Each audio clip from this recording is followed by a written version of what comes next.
This is perforated cable tray roll forming machine exported by Linbay Machinery to Australia. A continuous die is used to punch multiple times at specific punching positions to form embossing holes, and equipped with high-precision servo feeder to ensure punching accuracy. This machine uses a pre-cut shearing weight which allows the finished product openings to be free of deformation and burrs. Using Koyo encoder, the length measurement accuracy is high and the cutting position is accurate.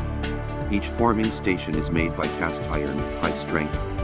Use a reducer to control the rack's lateral movement to automatically adjust the product width. All operations can be completed on the control cabinet.